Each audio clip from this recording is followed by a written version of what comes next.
সম্মানিত সুধীমণ্ডলী, আসসালামু আলাইকুম। একটা সত্য কথা আপনাদেরকে সাথে শেয়ার করব, সেটা হচ্ছে বিএনপি তার দলকে নিয়ন্ত্রণ করা বাদ দিয়ে যে কাজটা করতে যাচ্ছে বা যাকে নিয়ন্ত্রণ করতে যাচ্ছে সেটা হলো জামাত ইসলাম।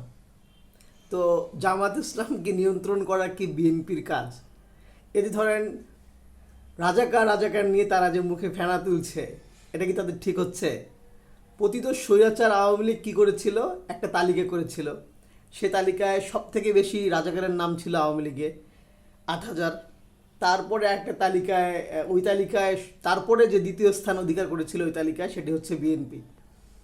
আর জামাত ইসলামের ওখানে প্রকাশিত হয়েছিল ৩৭ জনের। তো তারা যদি এখন এই প্রথম যে শ্রেণীর আওয়ামী লীগ, তারা তো এই রাজাকার ফেনা তুলে তুলে শেষ পর্যন্ত তুমি কে আমি কে, রাজাকার রাজাকার, এই যে ছাত্রদের একটা আন্দোলন হলো, তারা এই দেশ থেকে পালিয়ে গেল। দ্বিতীয় যে বিষয়টি, সেটি হচ্ছে হাস্যকর। আওয়ামী লীগের পতনের পর বিএনপি তাদের দায়িত্বটা নিয়ে এখন তারা এটি প্রচার করে বেড়াচ্ছে, তারা ইচ অ্যান্ড এভরি ওয়ান। আমি হয়তো বলতে ভুল হবে না, হয়তো কিছুদিন পরে আবার সম্মানিত তারেক রহমান এবং খালেদা জিয়াও এই কথাটা বলতে পারেন। আমি জানি না তারা বলবেন কি না।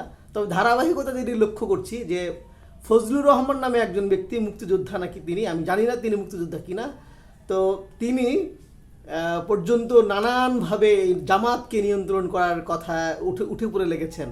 আমার প্রশ্ন হচ্ছে, আপনি দলকে নিয়ন্ত্রণ করেন, জামাতকে নিয়ন্ত্রণ করতে হবে না। জামাত একমাত্র সংগঠন যেটা অটোমেটিক সিস্টেমের কারণে নিয়ন্ত্রিত, এটা আপনাকে নিয়ন্ত্রণ না করলেও চলবে। সম্মানিত দর্শক, আমি আর বেশি কথা বাড়াবো না। আমার কথাটা এখানেই যে রাজাকার রাজাকার নিয়ে যদি ফেনা তুলেন, এটার মাসুলও আপনাকে দিতে হবে, শুধুমাত্র ওয়েট করেন।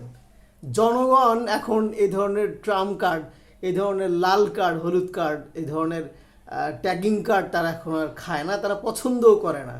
যত পেছনে লাগবেন জামাতের, তত বেশি পচবেন এবং পচতে পচতে এমন দুর্গন্ধ ছড়াবে যে শেষ পর্যন্ত আপনাকে মানুষ গণাই ধরবে না।